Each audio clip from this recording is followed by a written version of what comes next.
The ocean is leaving. That is the first thing they notice, not the shaking, which has already stopped, but the water. The bay at Valdivia is emptying. The river mouth is pulling back. The floor of the estuary rising from the water like a wound opening. Fish stranded and gasping in the exposed mud.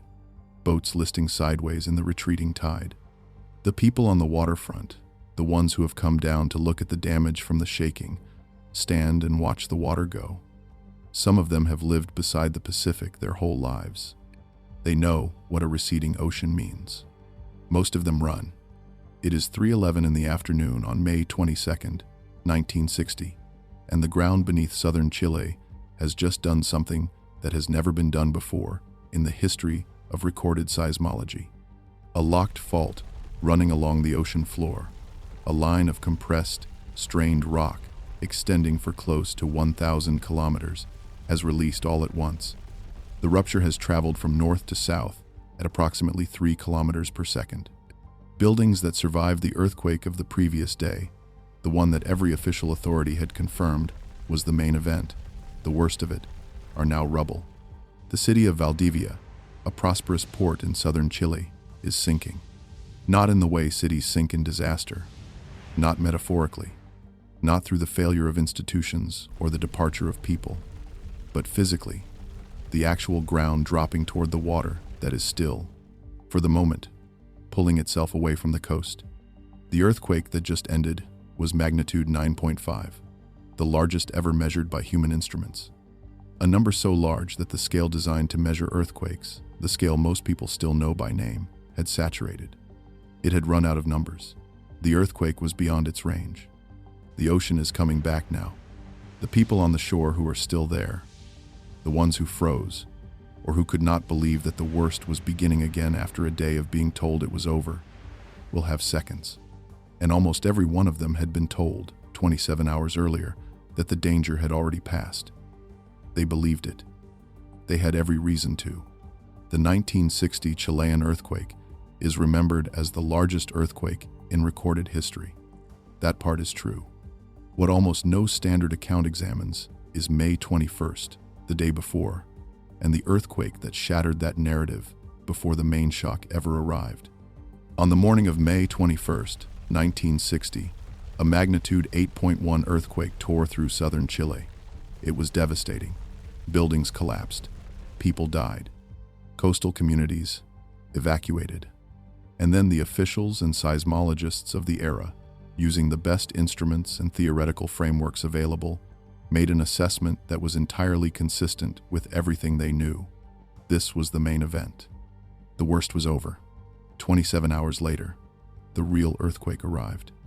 By the end of this documentary, you will understand not just what happened on May 22nd, but why the fault beneath the Chilean coast was physically capable of producing something no instrument on Earth could have predicted, and why this matters right now, depending on where you live. Because there is a subduction zone beneath the Pacific Northwest of the United States that is running the same slow, invisible clock that Chile was running in the spring of 1960. The cities above it are prosperous, modern, and almost entirely unaware of how precisely they mirror what Valdivia looked like on the morning of May 21st. If you want to follow that thread, subscribe to this channel. Every documentary here follows the same principle, the real story, built from the real science. Now, let's go back to where this began. Valdivia was not a city that feared its geography. It sat in the Lake District of southern Chile, a landscape of rivers, rainforest, and volcanic peaks that looked, in the spring of 1960, as though Europe had been placed at the edge of the Pacific. The city had been built by Spanish settlers 4 centuries before. Over that time, it had been burned, flooded, and shaken. Its people understood, in the abstract ancestral way that long-inhabited places develop, that they lived in a restless landscape. But understanding danger in the abstract is different from feeling it in your body. And in May of 1960, Valdivia was prosperous and orderly, a city with a port, a university, timber and brewing industries, and the measured confidence of a place that had survived long enough to stop expecting the worst. Southern Chile's seismic character was not a secret. The region had experienced major earthquakes within living memory. and the historical record stretched back further still. But there is a particular quality of awareness that disaster history produces in the places it visits. Not constant fear, which cannot be sustained, but a normalized relationship with risk, a background understanding that does not translate into daily readiness. The fault that runs along Chile's western coast had been there always. It had always been building. That was simply the landscape.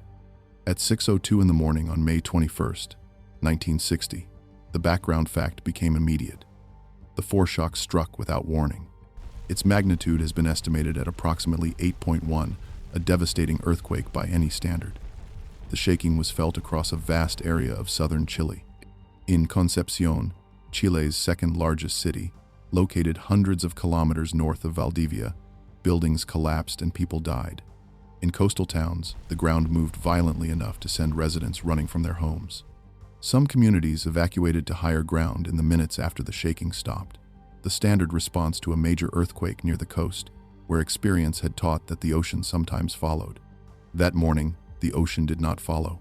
No major tsunami came. The coastal evacuees waited at elevation and, when the sea behaved itself, began the careful descent back toward their homes. In the hours that followed the foreshock, the assessment circulated through official channels and through the seismological community. This had been the main event, an enormous earthquake, the largest most people in the region had ever experienced, but the seismic crisis, it appeared, had reached its peak. Emergency response was coordinated. Damage was assessed. Officials communicated to the affected population that the primary danger had passed. Here is the critical thing to understand about that assessment. It was not reckless. The theoretical framework that would eventually explain subduction zone behavior had not yet been established in 1960. The specific tools that would allow seismologists to distinguish a foreshock sequence from a standalone major earthquake in real time did not exist. The people making the assessment were working at the outer boundary of what human knowledge had reached. The boundary had a very large gap in it. Nobody knew where the gap was. In Molin, a coastal settlement near the Molin River, roughly 100 kilometers from Valdivia, a merchant named Ramon Atala watched his neighbors return from higher ground through the afternoon of May 21st. The town had been shaken hard. There was visible damage, but the water was quiet. The ocean was where it was supposed to be, and the emergency appeared to be over. That night, and through the morning of May 22nd, the disrupted rhythms of life in the affected regions began reasserting themselves. People returned to their own beds. Schools were considered. Businesses prepared to reopen. The calendar said May 22nd was a Wednesday. In Valdivia, the autumn morning came cool and clear. The Cali River moved through the city the way it always did. Broad, unhurried, the color of the mountain soil it carried. The previous day's damage was visible, but the city was standing. Its bridges were intact. On the waterfront, by midday, there were people. None of them knew that the main section of the fault beneath the ocean floor, the section that had not moved on May 21st, the section that had been accumulating strain for decades, perhaps for centuries, was still locked, still building, still waiting for a threshold that had been approached in slow motion across generations of people who had lived and died without knowing it existed. The clock had been running long before any of them were born. To understand what was building beneath the ocean floor off the coast of southern Chile, you have to understand the geometry of the fault. The Chile Trench runs along the western edge of South America, a deep furrow in the seafloor where the Nazca Plate, the great oceanic slab of the eastern Pacific, pushes eastward and downward beneath the South American plate at roughly 8 centimeters per year. That is a slow movement by any human measure. Persistent, remorseless. As the oceanic plate slides beneath the continental plate, sections of the boundary lock together, the rough, textured surfaces of two enormous slabs of rock gripping each other in opposition to the direction of motion. This locked zone cannot slide. It absorbs the motion as strain. It stores the energy the way a spring stores pressure, incrementally, invisibly, imperceptibly, over years that become decades, that become centuries. When the locked boundary finally reaches its limit, When friction can no longer hold the accumulated force, the plates release, not gradually. The entire locked section releases simultaneously, the way a bent spring snaps. Geologists call this elastic rebound. The plates lurch back toward equilibrium, and everything accumulated over the long, quiet interval releases in seconds. The seafloor above the rupture zone heaves upward. The land closest to the fault can rise by meters in one place and drop by meters in another. The water column above is displaced, and the energy radiates outward through the ocean in every direction at once. This mechanism, the locked subduction zone, and its catastrophic release, was not fully understood in May of 1960.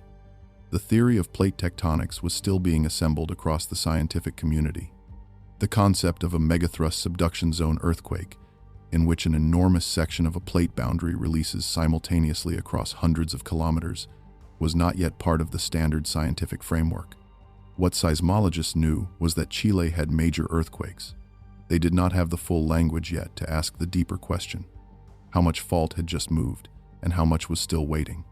There were no instruments on the ocean floor that morning, no precursor signals that any available technology could have detected and interpreted as a warning.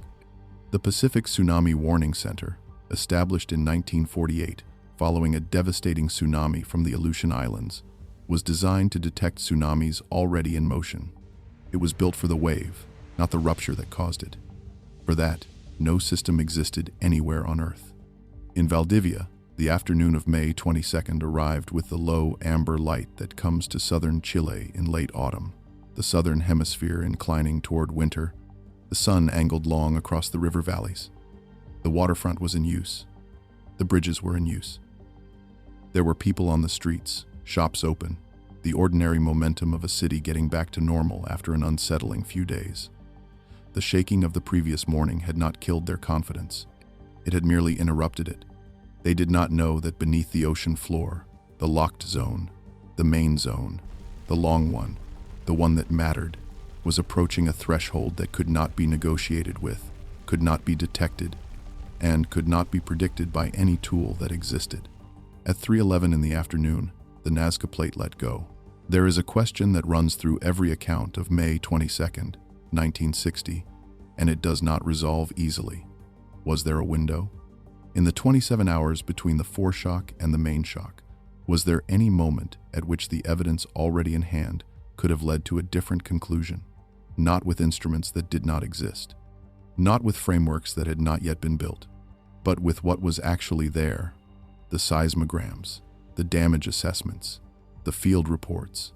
Could anyone have looked at those materials and concluded that the fault was not finished? The honest answer, based on what seismology could do in 1960, is almost certainly no. The signature of a foreshock sequence leading to a megathrust rupture was indistinguishable, using the available instruments, from the signature of a standalone major earthquake. The people who told coastal residents the worst had passed were working from every legitimate tool available to them. The assessment was wrong. It was not negligent. What makes this question so difficult to sit with is what the assessment produced. When people are told the danger has passed, they act accordingly. The heightened alertness that a disaster generates, the attention, the readiness, the awareness of where the exits are, does not hold indefinitely. It collapses when the signal arrives that the crisis has resolved. The coastal evacuees came back down from higher ground. The people who had stayed away from the waterfront returned. The tension of May 21st, which had been real and appropriate and, in some cases, life-saving, was released, replaced by the quieter, more ordinary state of beginning to recover. Ramon Atala, in Maulin, was inside his warehouse when the ground moved again on May 22nd. He was not expecting it. He had no reason to be. That is the weight of the window, not what someone should have known. The weight is where people were standing and what they were doing when the real earthquake arrived. People who had been on high ground came back to the coast. People who had been watching the water stopped watching it. The vigilance of an unresolved threat had been exchanged for the beginning of recovery, and by the afternoon of May 22nd, the recovery was barely a day old. In the next several hours, the Pacific Ocean will move more water than it has moved in human memory. 61 people in Hilo, Hawaii will die, despite receiving an official warning 6 hours before the waves arrive. Approximately 140 people in Japan will die nearly a full day after the earthquake that generated the wave.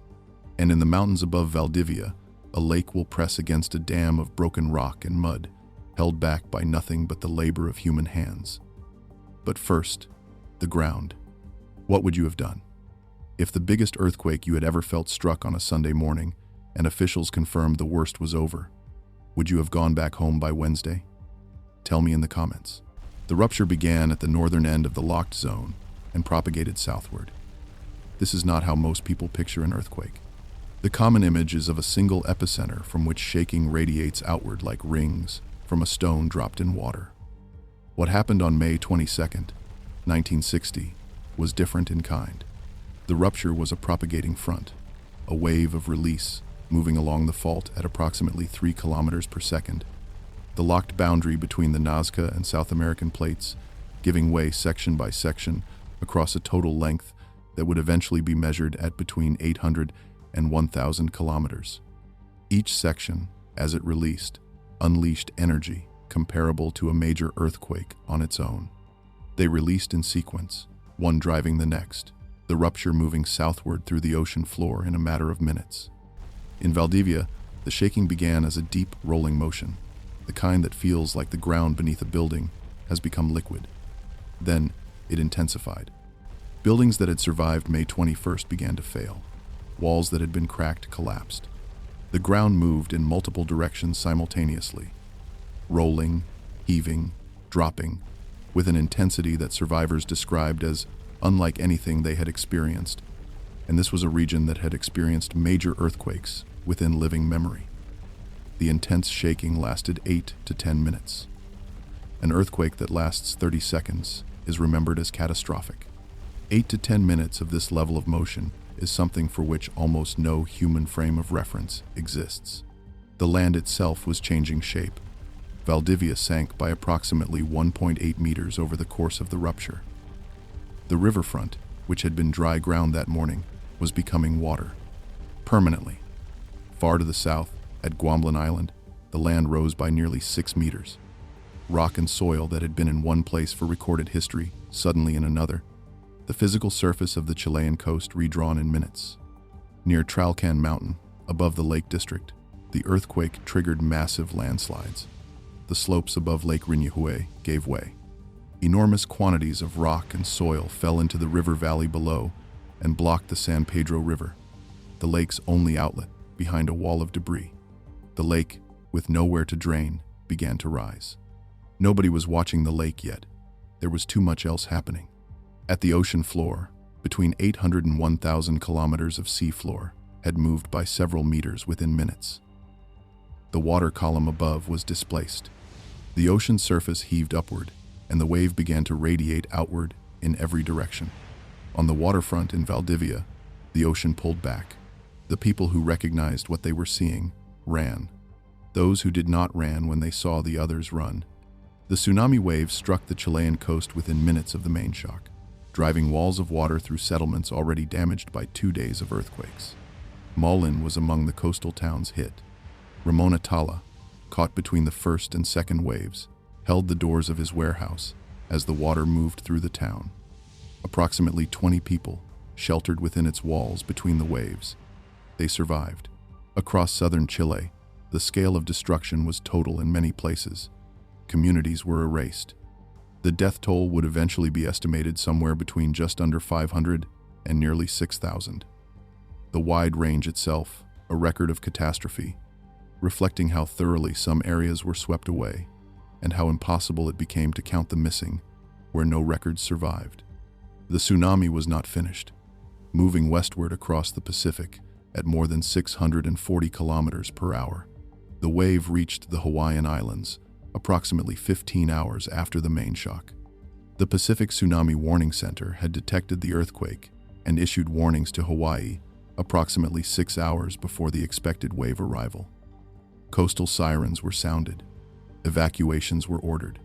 In Hilo, on the Big Island of Hawaii, many people evacuated. Others did not. Some who had initially left returned when the first, smaller waves arrived and seemed manageable. They underestimated what was still coming. The waves that struck Hilo Bay reached approximately 10.7 meters, roughly 35 feet. They moved through the city at a speed no person could outrun. 61 people died in Hawaii.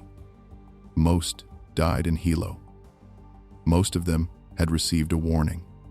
Most of them had heard the siren sound. Nearly a full day after the earthquake, approximately 22 hours after the main shock, the wave struck the Pacific coast of Japan. It killed approximately 140 people and destroyed thousands of homes. Japan was on the opposite side of the Pacific Ocean from the earthquake's source. The wave had been traveling for the better part of a day. It arrived with enough force to collapse buildings and rewrite coastlines. At least 21 people died in the Philippines. Damage was recorded across nearly every coastline bordering the Pacific. 2 days after the main shock, the Puyehue Cordon Col volcanic complex began erupting. Approximately 38 hours after the rupture, the volcano that sat within range of the earthquake's seismic influence came alive, disturbed by the same forces that had ruptured the fault. Ash fell across a landscape that barely resembled itself anymore. And in the mountains above Valdivia, the lake continued to rise. Each meter of rise in Lake Riñihue represented approximately 20 million cubic meters of water pressing against the debris, blocking the San Pedro River. The landslide dams were not engineered structures. They were accidental, mounds of displaced rock and soil created by the earthquake, held together by nothing deliberate. The tallest of them stood approximately 26 meters high. If the lake overtopped that point and the dam failed, the way natural debris dams typically fail, suddenly and completely, approximately 4.8 cubic kilometers of water would release into the valley in a matter of hours. The settlements along the San Pedro River, already ruined, would be struck again. Valdivia, at the valley's end, would receive a flood on top of everything else. The window for that flood to arrive was less than 5 hours. The government mobilized engineers, military units, and workers from the National Energy Company, the Chilean Development Corporation, and the Ministry of Public Works. 27 bulldozers were sent to the lake. An engineer named Raul Saez was placed in command. The terrain defeated the machines.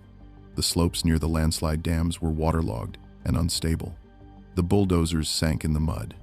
The most critical work, cutting drainage channels through the debris to lower the lake's surface gradually in controlled quantities, rather than allowing it to overtop and breach, had to be done by hand. Workers stood in mud up to their knees, with shovels, cutting channels while the lake continued to rise behind them. The operation lasted weeks. By June 23, 1960, 1 month after the main shock, the emergency at Riñihue had been resolved. The channels held. The lake's pressure was released in quantities that could be managed rather than in a single catastrophic surge. Raul Saez and his crews had held the second disaster back with bulldozers, shovels, and weeks of labor in the mud above Valdivia. Cordon Col continued to erupt into June, adding ash and debris to a landscape already beyond recognition. In Chile, the accounting was grim and, in many places, impossible. Communities that had existed before May 22nd no longer existed afterward. Buildings gone, residents dead or displaced. The land itself, now below the waterline due to the subsidence the earthquake had permanently imposed.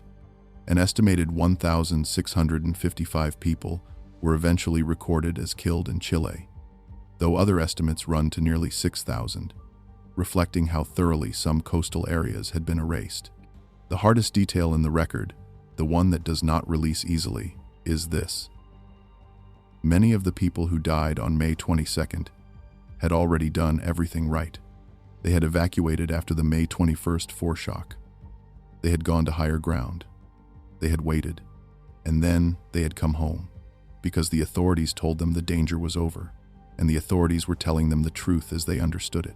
27 hours later, the ground moved again. Now it can be explained in full. The fault that ruptured on May 22, 1960, runs along one of the few places on Earth where the specific geometry of a subduction zone can produce an earthquake of this magnitude. The Nazca Plate moves eastward and downward beneath the South American Plate at roughly 8 centimeters per year. The width of the locked zone The depth range over which the plates actually grip each other is substantial, and the length of the boundary that can remain locked between major earthquakes is extraordinary. Between 800 and 1,000 kilometers, as measured in the actual rupture. There are very few subduction zones on Earth where rapid subduction rate, wide locking depth, and enormous fault length combine in the same location. The Chilean subduction zone is one of them. This is why the earthquake could reach magnitude 9.5. This is why almost no other fault on the planet could have produced it. This is also why the Richter scale could not measure it. The Richter scale was built around the typical behavior of strike-slip faults that produce frequent, moderate earthquakes. At the upper end of the magnitude range, the scale saturates. It cannot distinguish between the energy released by a magnitude 8.5 event and a magnitude 9.5. The 1960 earthquake exposed this limitation definitively. The moment magnitude scale, calibrated to fault area, average displacement, and rock rigidity, was developed in direct response. It does not saturate. It was built because Valdivia proved the old scale was inadequate. And then there were the free oscillations. Every physical structure has resonant frequencies, the rates at which it naturally vibrates when disturbed. A bridge, a bell, a building. The Earth is no different. Seismologists had predicted on theoretical grounds that a sufficiently large earthquake could set the entire planet vibrating at its deepest resonant frequencies, standing waves passing through the whole Earth, the planet ringing at pitches too low for any human to hear, but detectable by sensitive instruments. The prediction had existed on paper for decades. No earthquake in the era of modern seismology had been large enough to produce a measurable signal until May 22, 1960. In the days following the main shock, seismograph networks around the world recorded something that had never appeared in the data before: the Earth's free oscillations. The planet's fundamental spheroidal mode, its deepest, longest resonance, has a period of approximately 54 minutes. The Earth was vibrating at this frequency for weeks after the rupture. The first analysis, published in 1961, used this data to estimate the fault length and rupture velocity of the earthquake.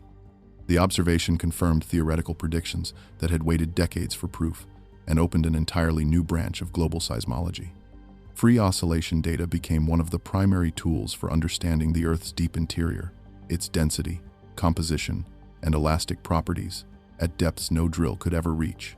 The data from Valdivia is still referenced in research today. What the earthquake forced the world to learn was not one thing, but a cascade. Subduction zones could produce ruptures on a scale that existing frameworks had never anticipated.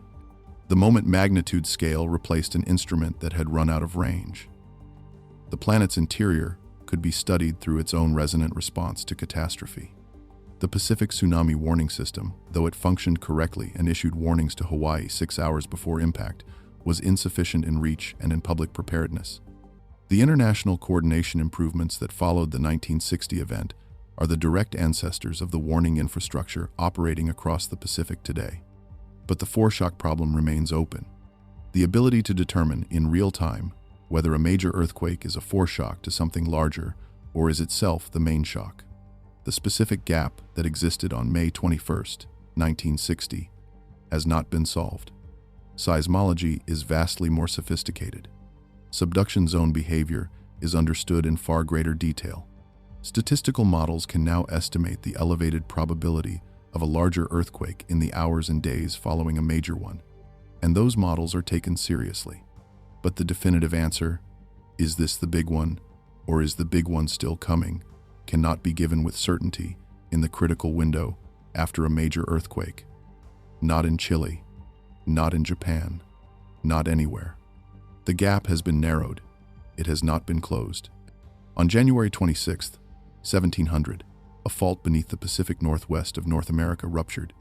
The rupture generated a tsunami that crossed the Pacific and struck the coast of Japan with waves large enough to be recorded in historical documents. 3 centuries later, seismologists used those documents to work backward and calculate what had occurred on the other side of the ocean. The Cascadia subduction zone, the boundary between the Juan de Fuca plate and the North American plate, running from northern California to British Columbia had produced an earthquake estimated between magnitude 8.7 and 9.2. The Cascadia Fault shares the same mechanism as the Chilean fault that ruptured in 1960. The same subducting oceanic plate pressing beneath a continental plate, the same elastic strain accumulation, the same locked fault zone, the same capacity for a megathrust rupture along hundreds of kilometers of fault simultaneously. Current probability modeling puts a magnitude 9 Cascadia-wide rupture at approximately 15% within the next 50 years. The Cascadia Fault last ruptured 326 years ago. The cities above it, Seattle, Portland, coastal Oregon, coastal British Columbia, are prosperous, modern, and built on ground that, in the event of a major rupture, will liquefy, subside, and be struck by tsunami waves within minutes of the main shock, too fast for any warning system to help the people closest to the coast. For those further inland, warnings will come. The sirens will sound. The question is not whether the system will work. The question is what people will do if, before the big one, there is a smaller one first. A foreshock large enough to terrify, large enough to cause damage and displacement. And the officials gather their data and their models and make their best assessment. And the assessment says, the worst appears to be over. The next documentary on this channel goes to another fault, another city, another warning that arrived in the wrong language. It's on the channel. The earth is still ringing. You just can't hear it.